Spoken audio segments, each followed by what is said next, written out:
Hi, this is Paul Chan again from DLBS. Thank you for joining us. Let's begin our next video together.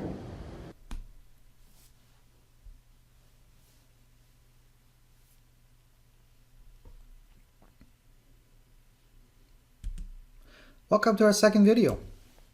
Here's an agenda of what we're going to talk about today. It's going to be a quick recap of what we introduced in the prior video with what are options. Then we're going to explain a little bit more detail now. This is going to be opening up the hood of the engine to show you all the nuts and bolts as to how this call and put works. Talk a bit about expiration dates, very briefly touch on the styles of options, not that we have a choice.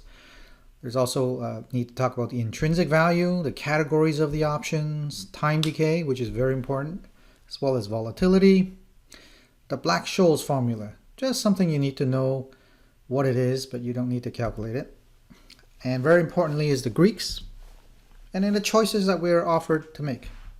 And finally, we'll talk a little about options play as a tool that we have that will be able to help you make your life a lot simpler and your calculations much more accurate. So let's get started. So we talk about and introduce what is an option, which is a derivative security. It's derived from the stock market itself. So high volume stocks will have something called an options market linked to it. And the price of these various calls and puts options are intrinsically tied to the share price movements up and down. So for example, in Canada, our main stock market is the TSX, and all the high volume stocks has an options market also owned by the same company, TMX Group, and it's in Montreal called the Montreal Exchange, the TMX. So you need the stock market, which drives the options market. And likewise in the United States, we have New York and NASDAQ, and in a number of different offshoot markets, such as the CBOE being the largest of all the options markets. And again, remember, it's only available on the larger volumes shares. So the larger companies, you will not find this available on the smaller companies. And most importantly, understand that an option contract grants the right to the buyer, but not the obligation to buy or sell, depending on the call or put, an underlying asset, which is the shares, at the strike price agreed upon, as well as the expiration date agreed upon. So none of these are forced upon you, unlike buying shares at the various market value of the day. So remember, the two things you need to understand, these are the building blocks. A call option is the right for the buyer to buy, and a put option is the right to sell. And again, each of these, you can be the buyer or the seller. So now you've got two things that have four possibilities, and these four combinations can be put into 2, 3, 4 legs to combine up to 44 different trading styles, but you only really need several. You don't need 44. And one new thing we're going to tell you right now, just remember, one option contract, even though the price is expressed as a per share, one option contract obligates you to lock in 100 shares. So remember all your calculations when you multiply by 100 to get the total price that you need to invest in. So let's talk about the four call put in the matrix that I like to call. So left hand side is the buyer and the right hand side is the seller, because you need both for any transactions to happen. And imagine in this first scenario, you're the buyer on the left hand side and you actually buy a call contract. So somebody on the other hand is willing to take your money and give you the right to buy a certain share before an expiration date that you both agreed upon at a strike price that may be at the money, could be out of the money, could be in the money. But this is something that from the options chain, the market has put the buyer and seller together to agree on this transaction. And remember, one contract is 100 shares, 10 contracts, 1,000 shares, and so forth. And you'll see quickly why this is such a scalable business by a factor of 10 when all the strategies and the efforts are the same. And just remember, very important, you're the buyer of this contract, so the right to buy is in your hands. On another scenario, you may be selling call options. So you now are on the right hand side, you are the seller. And you're selling the contract to somebody else who's willing to pay you for that right. But in this case, you don't control the right to buy. You've sold that right. So just picture that in your mind, and this should help explain things so much easier than just putting buy and sell on the chart for you. Likewise, same thing with a put option. You may want to buy a put contract that gives you the right to sell. So you're now going to be paying money to the seller, and the seller will give you the put contract. And in this scenario, you are the controller of when to sell this, because you are the buyer. And the last scenario here is you are the seller of the put contract. So you collect the money and you've given somebody else the right to sell certain shares at certain price, strike price, before certain expiration. Okay, so 4 scenarios. Hopefully that makes sense now. And remember, in this scenario, the right to sell is with somebody else. You've sold that right. Something else you need to understand is the expiration dates. And if you look on an options chain, you'll probably figure out shortly they're all expiring on the 3rd Friday of every month. And then the clearing happens the day after. So imagine you can close any positions anytime, but the market just happens to structure options chain into 3rd Fridays of every month. And then you will also notice more than one per month for option chains for the upcoming months in the shorter term. But generally, when you look further out, 6 months, 9 months, a year, you will notice they tend to be 3rd Friday of every month. And sometimes it could be fewer than that, depending on the stock and the volume in the market. So you will quickly find some of the mid-cap companies will have fewer option chains and expiration dates to choose from. And some of the largest will have a lot more deeper option chain, making your choices even more complex. And also remember, in the options, if you forget to manage your positions, anything that is a penny in the money on expiration date will be automatically exercised. So just remember that. And this is a scenario where you may surprisingly find that your account is short a lot on cash because you are now have automatically exercised the right to buy shares when you may not have planned to do so. So just make sure you manage all these contracts and close them out, sell them prior to expiration to capture your gains. So here's an example. You purchased a call option in January for $10. The shares rise to $13 by the 3rd Friday in March. So the call option is $3 in the money, but maybe you forgot to manage your position, you were busy. Your broker would have automatically withdrawn $10 per share times 100 shares. So 1,000 would have automatically been withdrawn from your account.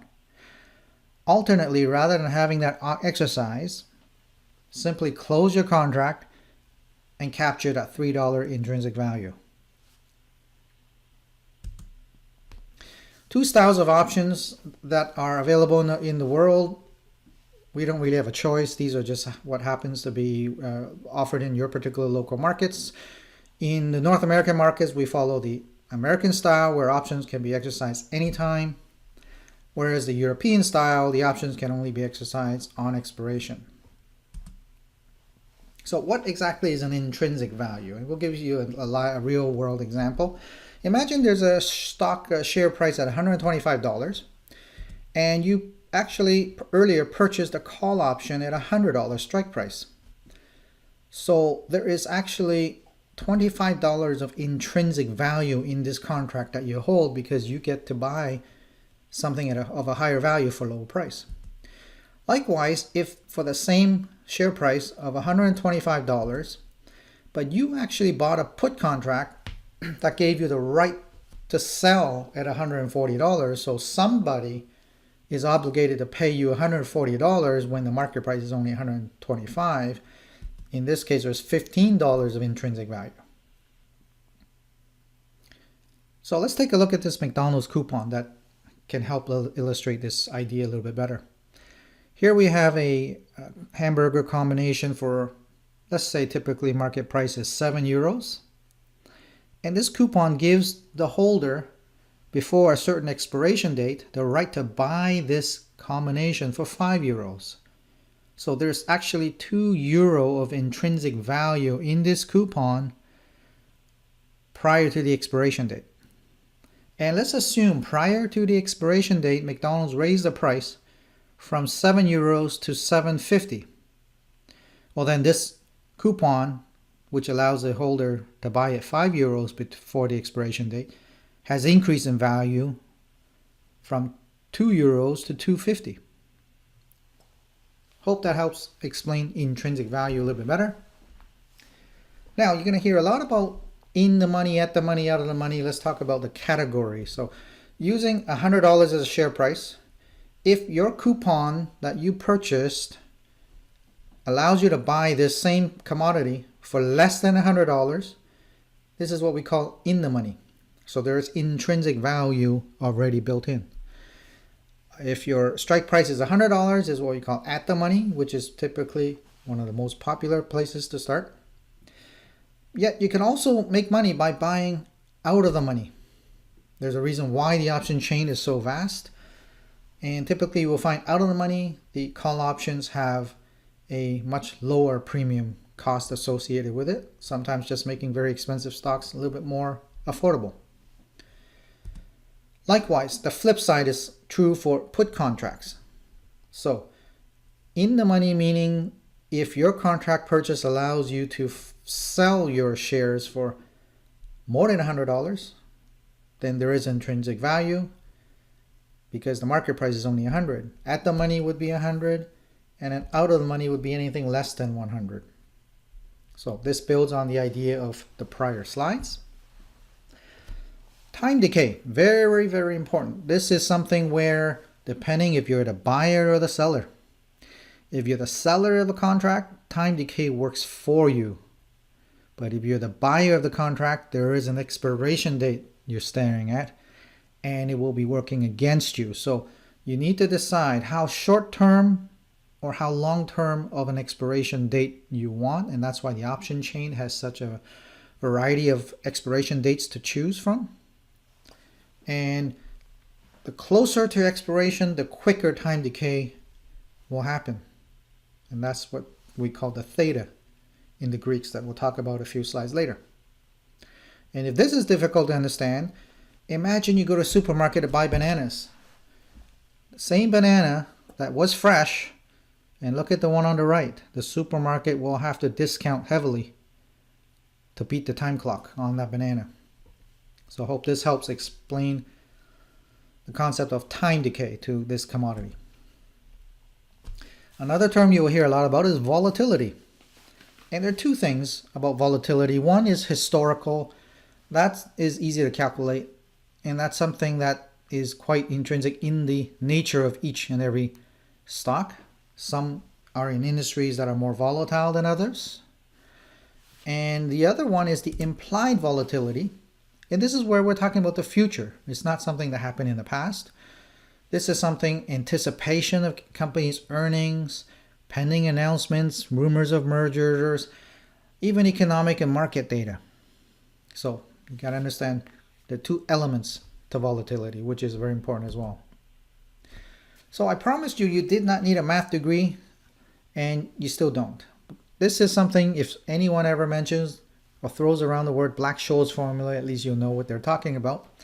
And this is the formula that dictates and determines how all these option prices are derived.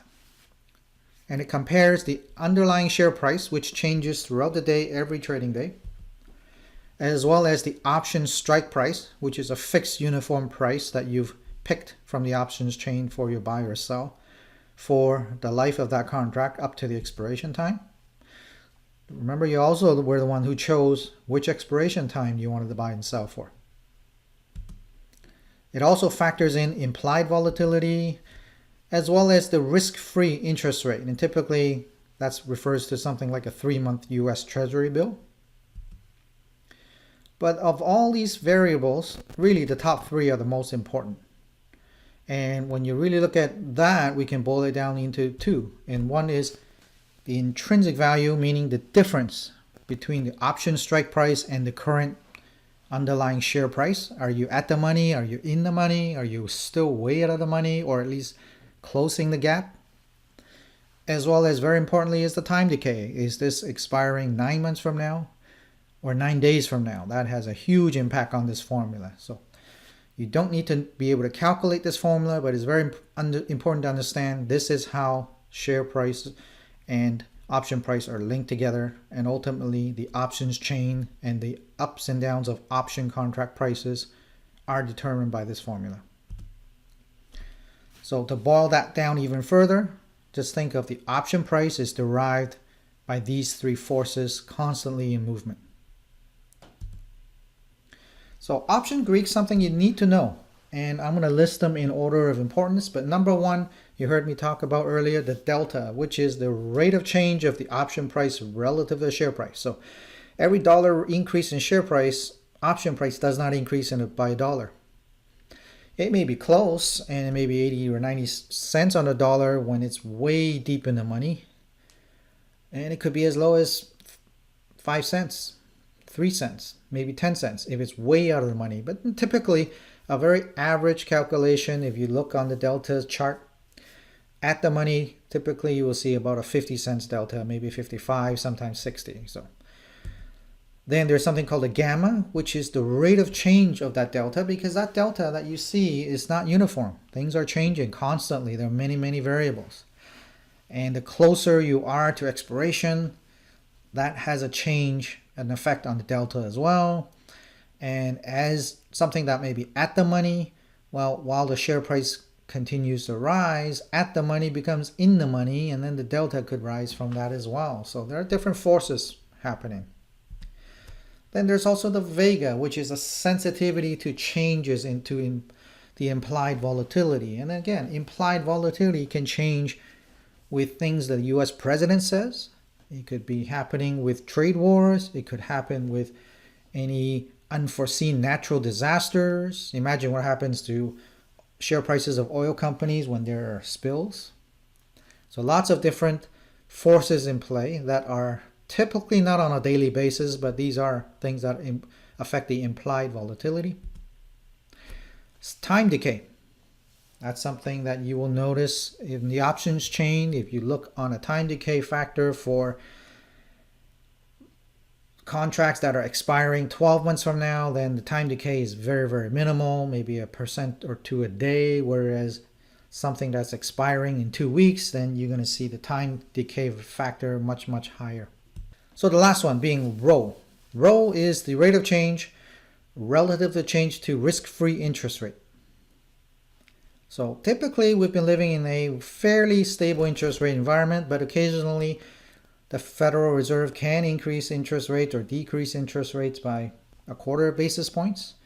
And all of this has some factor affecting on the Greeks as well. So choice of expirations, and we're going to use one example here is the Royal Bank of Canada. And in this particular case, they have 10 option expirations for you to choose from. And if I look at the 10 and open up the options chain for just one of them, you will notice there's 15 strike prices. And this is not particularly an extensive one. There are some that have more than 10 expirations and maybe 30 contract prices, strike prices to choose from. But we'll use this one as a simple example. So 10 expirations, each one with 10 strike prices. So let's compare your decision-making complexity compared to buying and selling shares. If you decide to buy and hold, your only decision is whether to take the market price of that day and do you buy or not. In the case of the option contract, first of all, you need to choose one of the 10 expiration dates that's more within your comfort zone. The further out the expiration, the more time you're buying and the more expensive your options will be. Then you need to choose from the 15 strike prices. Are you going to buy at the money, in the money, out of the money? Or you may be selling. And if you're selling a contract, then you're on the other side of the bid-ask spread. And so now you've got 10 expirations and 15 strike prices. And likewise, the puts, you've got 10 expirations, 15 strike prices. And like again, 10 expirations and 15 strike prices if you were to sell. So you do the math, there's 150 each one, and times 4, there's 600 variables to decide from. So how do you decide that? You could go by a manual spreadsheet one by one, or you could use this tool which we'll demonstrate. It's called Options Play. And Options Play is a very smart, business intelligent software as a service, whereby you can enter the stock and it will tell you all the statistical technical analysis, but boils all the indicators down into a very simple technical score you see in the middle there. But in addition to that, then you will see on the left hand side a lot of different trade ideas, and they list all the bullish ones by green and the bearish ones by red. So technicals by middle section here, and you'll see this particular case, Royal Bank of Canada is trending 1 month bullish, 6 month bullish. And if you agree and you click on the I'm bullish at the bottom, it will take you to 3 common strategies, but there are going to be 44 to choose from. But the 3 common ones would be either you buy 100 shares, it'll show you how to trade that and your upsides and profit returns. Or you could choose to buy a September 21 $100 call option. Or you could also trade a 100-105 call spread. Or we'll show you, demonstrate as well, many other strategies available. So life is a lot easier when you use Options Play, and we'll show you how in subsequent videos. So I hope this video helped extend your journey a little further to understanding from what the first video provided. Remember, be patient. You need to learn, you need to practice, and you need to repeat. Please tell your friends about us. Visit us at dlbs.ca. Subscribe to our email list to stay on top of updates of new videos, as well as trade ideas and other resources that should help. So appreciate your time, and thank you for watching our second video. Welcome back. I hope you enjoyed that video and found it useful. Please remember to rewind, practice, repeat, and if you found it useful, please share it with your friends and family. See you in the next video.